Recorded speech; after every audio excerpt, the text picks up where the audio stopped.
हल करेंगे प्रश्नावली 1.3 का प्रश्न क्रमांक पहला, जिसमें लिखा हुआ है सिद्ध कीजिए कि करणी 5 एक अपरिमेय संख्या है। तो चलिए इसे हम हल करते हैं। तो देखिए यहाँ पर मैं लिख लिया हूँ पहले से ही। हम सबसे पहले लिखेंगे माना करणी 5 एक परिमेय संख्या है। तो देखिए जब भी कोई परिमेय संख्या होती है तो वो P/Q के रूप में होती है। देखो करणी 5 बराबर P/Q, और जहाँ P व Q सह अभाज्य पूर्णांक है तथा Q इज नॉट इक्वल 0। इसका मतलब ये हुआ जो Q का मान है वो 0 के बराबर नहीं होना चाहिए, 0 नहीं होना चाहिए। अब देखिए पहले तो मैं सह अभाज्य बता देता हूँ कि सह अभाज्य होता क्या है। देखिए मान लो ये एक संख्या है 5/15, इसको अपन काटेंगे 5 × 5, 5 × 15। अब ये देखो जो ये 3 है, या तो 3 में 1 का भाग जाएगा या स्वयं 3 का ही भाग जाएगा। उसी प्रकार 1 भी है, तो ये दोनों सहअभाज्य संख्याएं कहलाएं। तो मतलब ऐसी संख्याएं जिसमें हम स्वयं का या फिर 1 का भाग दे सकें। स्वयं यानी कि स्वयं उसी संख्या का। तो चलिए इसे हम हल करते हैं आगे। तो लिखेंगे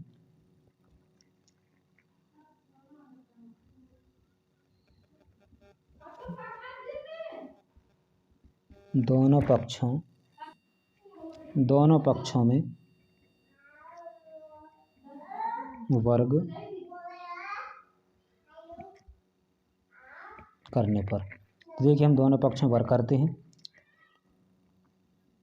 करणी 5 का वर्ग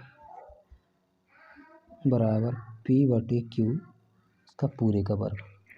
अब देखिए करणी 5 का हम वर्ग करेंगे जब भी कोई संख्या करणी के अंदर हो और वर्ग लगा हो तो स्वयं वह अकेली संख्या बाहर आ जाती है।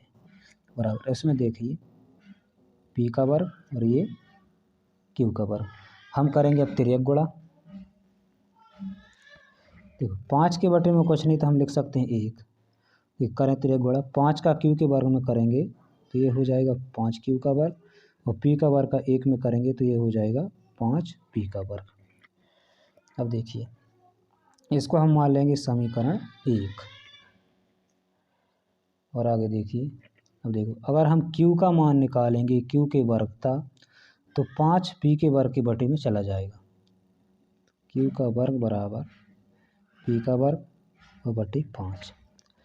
अब देखिए इसके बाद हमें एक लाइन लिखनी है जिसको हम लिख देंगे स्थिति फर्स्ट। देखिए लिखेंगे कि यदि P का वर्ग 5 से विभाज्य है तो P भी 5 से विभाज्य होगा। मैं इसमें सब कुछ बता दूंगा। यदि P का वर्ग 5 से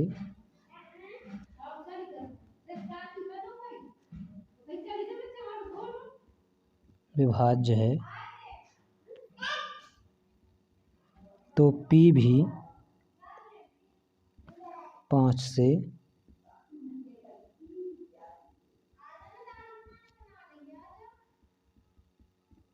विभाज्य होगा। तो हम लिखेंगे स्थिति 1 में यदि P का वर्ग 5 से विभाज्य है तो P भी 5 से विभाज्य होगा। मैं इसका मतलब समझा देता हूँ आप लोगों को। देखिए मान लो कोई संख्या है, ये है, इसमें 5 का वर्ग, हम इसमें 5 का भाग दे रहे हैं। तो देखिए अगर 5 का वर्ग करेंगे तो आएगा 25, और 5 से अगर भाग करेंगे तो आ जाएगा 5। तो इसमें भाग जा रहा है। अगर हम इसका वर्ग नहीं कर रहे और फिर भी 5 से भाग दे रहे तो फिर भी आ जाएगा 1। तो इसका मतलब यही हुआ कि अगर P का वर्ग 5 से विभाज्य है तो P भी 5 से विभाज्य होगा। देखिए और देखो अगर P का वर्ग में 5 का भाग करने पर Q का वर्ग प्राप्त हो रहा, तो अगर हम P का 5 से विभाज्य करेंगे तो कौन सी संख्या प्राप्त होगी। तो देखिए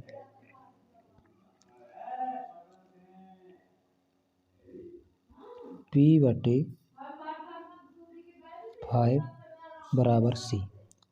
फिर हम इसका तिर्यक गुणा करेंगे, इसके बटे में कुछ नहीं तो 1 है, तो P का 1 में करेंगे तो आएगा P, और 5 का C में करेंगे तो आ जाएगा 5C।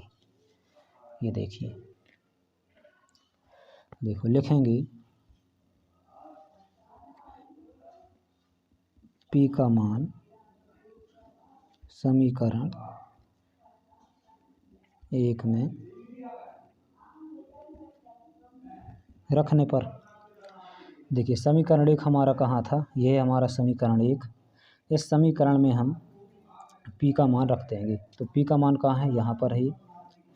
तो एक बार हम समीकरण उतार लेते हैं।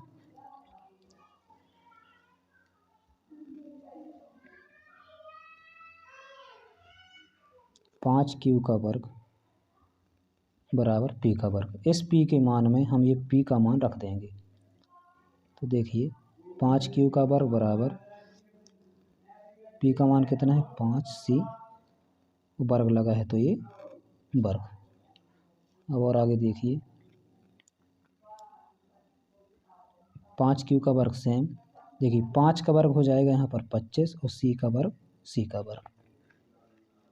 अब देखिए ये C का मान निकालेंगे तो 25 इसकी बटे में आ जाएगा। तो 5Q का वर्ग बटे 25 और बराबर ये C का वर्ग।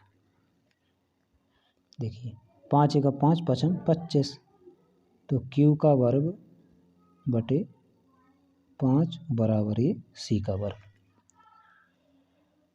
ऐसा। तो देखिए एक बार और यहाँ से रिपीट करता हूँ मैं। P का मान समीकरण 1 में रखने पर, तो ये समीकरण 1 था हमारा।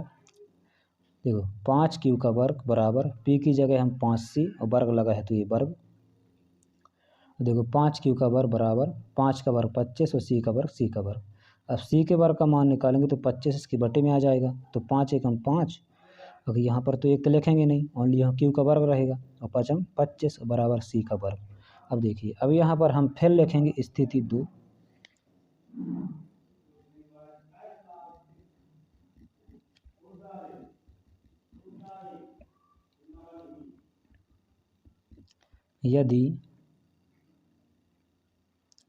यदि Q का वर्ग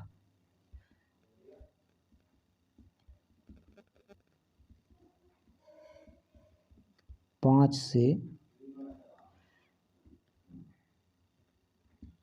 विभाज्य है तो Q भी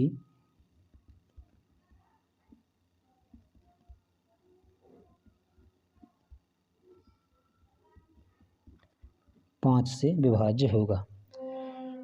अब देखिए आगे हम हल करते हैं, एक बार और रिपीट करता हूँ मैं।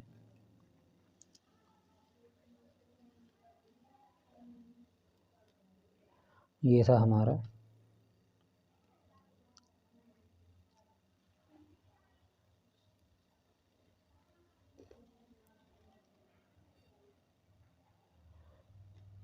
तो देखिए स्थिति सेकेंड में भी यही है कि Q का वर्ग 5 से विभाज्य है तो Q भी 5 से विभाज्य होगा। और स्थिति फर्स्ट में भी था कि यदि P का वर्ग 5 से विभाज्य है तो P भी 5 से विभाज्य होगा। और हमने पहली ही लाइन में लिखा है कि जहाँ P व Q सहअभाज्य पूर्णांक हैं, यानी कि सहअभाज्य का मतलब ये हुआ कि इनमें किसी भी संख्या का एक का या फिर स्वयं संख्या का भाग ही जाएगा, लेकिन स्थिति 1 और स्थिति 2 के अनुसार इनमें 5 का भाग हो रहा है। तो अतः हम लिखेंगे, मैं यहाँ लिखे देता हूँ।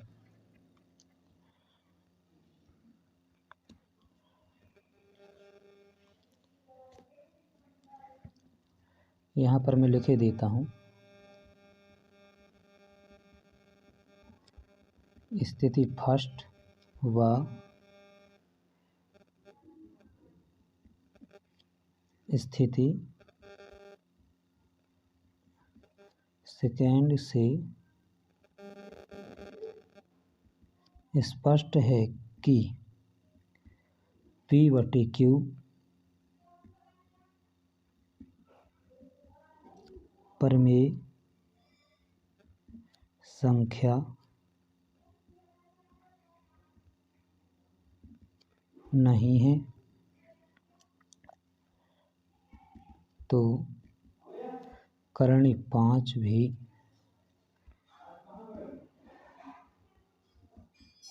परिमेय संख्या नहीं है।